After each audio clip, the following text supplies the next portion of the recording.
know, I bet the number of times the word Facebook has been mentioned in this convention is only second to the amount of times that the word Google is mentioned in this convention, and you have been working for both. It was a drama when you decided to move from Google to Facebook. It was, some said they stole you, some said you moved. How is the difference between Google and Facebook? The difference is the way that the world is going, the way the internet is evolving, much more centered around people, around connections, and in a way that, if you think about the types of information that the way that I like to think about is the evolution from the information web to the social web. And so, the way, if you think about the way that you get information, the way you make decisions, if I'm going on a trip, if I'm traveling to Israel and I say, well, where I should stay is not really for me such a question, but if I needed a hotel, I would say, where should I stay? Did I mention, of course, that arguably Dave Fischer, he's also the proudest son. That's right. So my parents here, well, some of them, my mother's here, and so I'll stay with my parents. But the notion of how we make decisions in our life every day is around people. So whether it's where to send our kids to school, where we want to live, what restaurants to go to, it's my niece is having her 11th birthday next week. And so a couple of days ago, knowing I was going on a trip, I said, well, I better figure out what I'm going to get her. So I posted on Facebook. I have boys, I wasn't sure. I said, what's a good gift to get an 11-year-old girl? And within 10 minutes, I had a bunch of suggestions. I went on Amazon and boom, it was done. And so I think that the way that we live our lives is much more around connections to people. And I think, Google is a great company, was at a great time, and it is and will continue to be. But if you think about the opportunities that become possible as the web gets rebuilt around people, I think it's really unlocking a lot of interesting opportunities, and that was the opportunity I jumped at. And is it really World War II between Google and Facebook? No, look, the internet is big, the world is big, and so it's not, I think, with all due respect, the press likes to make a really big issue because it's interesting and it's a good story, and there's certainly overlap between the companies. There are places we compete, but there's many places also where we don't.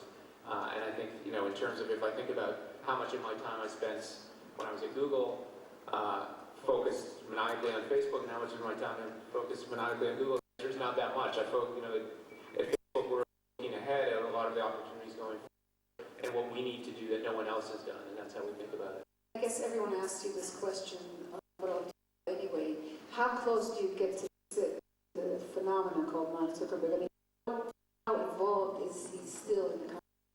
Oh, he is as involved as could be in the company, and the way he operates, he's at heart a product.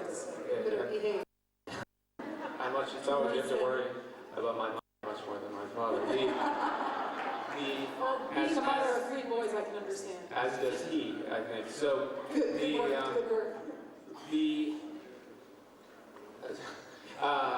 so Mark, I think, if you think about Mark is clearly a visionary in the sense of seeing opportunities and having a feel for the product. And so what he spends his time is largely internally in the design of the product, the new features and so on. And so he's very hands-on in terms of, nothing comes out on the site or new products that he's not heavily involved in. At the same time, I think one of the things that's really rewarding and interesting, and I think a positive reflection on a guy who's 27 years old, is that more so than most leaders, twice as or more, he's someone who knows what he's focused on, focuses like a laser on those, and therefore empowers other executives and other people up and down at all levels of the company to go and do what they need to do. And so it's very much kind of a divide and conquer mentality of the company. You mentioned the fact that he's 27, and I think that's just one.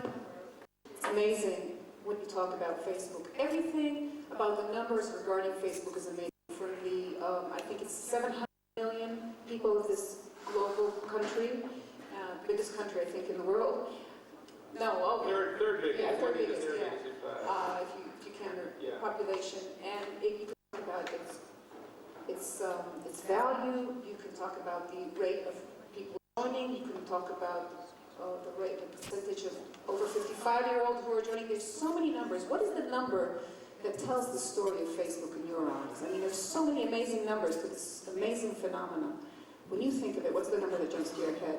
The number, I think, I mean, you hit on a bunch of them. You know, I have such an Israeli joke in my mind. I'm not going to say it, except your salary, of course, but I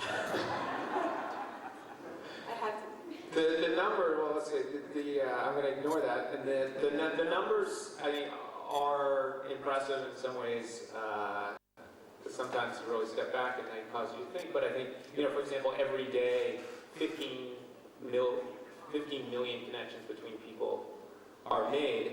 I think, but to me, actually, what is more powerful and what is probably more meaningful are the individual stories. That Facebook it works, it succeeds because it's personal, because it's about each person and their connections. So I think some of the stories that are most significant, that aren't numerical, are, you know, there's one story of a woman in the Midwest in the UF named, I think her name is Beth Abramowitz, who through a friend of hers, basically through a friend of hers posted about a friend, a woman she hadn't met, but basically a friend of a friend, who was a mother of 2 kids in Scarsdale, New York, and needed a kidney transplant, and was basically going to die in the next few weeks. And she said, "Can anyone help?" And so this woman 1,000 miles away ended up donating her kidney to this woman and saving her life. And really, she found out it was to what otherwise would have been an anonymous person, but found her because her friend posted. She said, "Oh, well," suddenly it became a real person. I think those are the kind of stories of where you can find real meaning in what, in big numbers, lots of things happening every day. You know, but I can think of at least one person on this planet who isn't that happy with Facebook, and that is, of course, Hosni Mubarak. Would there be a Tahrir Square, or let me phrase it differently, would Hosni Mubarak still be in his palace in Cairo were it not for Facebook? Well, there's probably a lot of people around here more qualified to answer. I mean, what I would say is I think what the power of social media and of the internet, and certainly Facebook is a big part of that, but not the only part, is empowering people. It is a democratizing force that gives voice to individuals and groups and allows those people to be heard in ways that weren't possible before. And so, in that sense, I think history would suggest certainly a lot of things that are happening weren't possible before. But I think the point that we can't stress enough is, while we are very proud to play a part in empowering people around the world, those are brave men and women who are stepping forward and really taking a lot of risk in doing this, and it's important to recognize those people and not Facebook in this. But here's the thing, if in my mind, if this is like free advertising, a company should jump on this opportunity and say, yes, Facebook did it, and here you are, Mark Zuckerberg also, and you are trying to take a step back and saying, it's not Facebook. Why? Is it you don't want to be associated with this kind of ability? Is it scary in commercial aspect? Is it not good for business? Why not say out loud, yes, this is what we can do, and we can do many more, and we want to make change, we want to bring democracy, we want to bring freedom. Why are you taking a step back from those values? As Facebook in the Arab Spring, for example. Well, I think it would be disingenuous for us to claim credit for something that was really driven by those individuals and those people. And so that's the reason this is our position, or the way that we think about it. But nonetheless, it is a critical part of our mission. So we're not distancing ourselves. I think we just want to distinguish between trying to empower people to then take the actions to have the voice, but realizing that at the end of the day, it is each of us who then take actions and then are responsible and accountable for those actions. Were you personally surprised when you saw the events in Tahrir Square and heard that people were talking about Facebook making this change, talking about the Facebook generation in the Middle East? I think the whole thing was surprising. I can't claim, I think, long run that believer in, the power of people and the power of people's voices and the power of democracy, but I think many people would have been very hard to predict precisely how things unfolded. You're making such a change in Israel. Finally, we have discovered that people can stand up, of course, on cottage cheese. We don't have any other problems. Cottage cheese is our biggest problem, but it's... I thought people standing up and having a voice in Israel was the least of this country's problems. Is that... Maybe the Facebook and the cottage, it's amazing, but it's making change in Israel too. You know, one thing, I mentioned earlier that there's sheep and heap, and I consider myself, unfortunately, you know, I wasn't born in the digital era, and I remember the moment when I decided I have to open a Facebook page, and I have to understand this world, but I don't have the urge to share. And when I look at the younger generation, I see my kids, for example, people, I work with young people, so they're sharing all the time. So that's nice, but isn't it, what do you think? I mean, is it their reaction to the fact that we're living with no privacy at all? Is it their way to beat the system, no privacy, so we'll share? Or is the joke on them, causing them to share everything and then being able to take the fact that they have no understanding of privacy and make money out of it? I guess I would say a couple of things, which in response to that, first, that is you actually do have the desire to share, you just do it in different ways and are used to the same way, you know, I grew up taking tests with paper and pencil, and now a lot of tests are taken on computers, right? And if I were going back to school or applying to university again, I would probably have trouble because it's a system I'm not used to. In that sense, you presumably share all the time about but your kids. I would never want to know people where I am. I mean, checking in and making sure everyone knows where I am. And this is my point. That's my second point. Is that norms change, and I think it takes time to adjust to that. I remember the conversations that you would have about why anyone would need a cell phone. A cell phone was a luxury, or it was a nice to have, or it was an intrusion, and it would just interfere. And yet now, most people, not everyone, but most people feel like they can't live without it, and they use it in different ways. So the second point I would make is I would think in a decade or so, we might all feel a little differently, and I think we do look to the younger generation in the way that they're behaving and the way that they're accepting it. But the third thing that I would say is I think while it's critically important and we build privacy controls and we want every person on Facebook to share in the way that they want and with the people they want, that I think we can underestimate the power that can have. I mean, if you think about how I think about looking back, and I have kids and hope one day to have grandkids, and the opportunity to go back and show them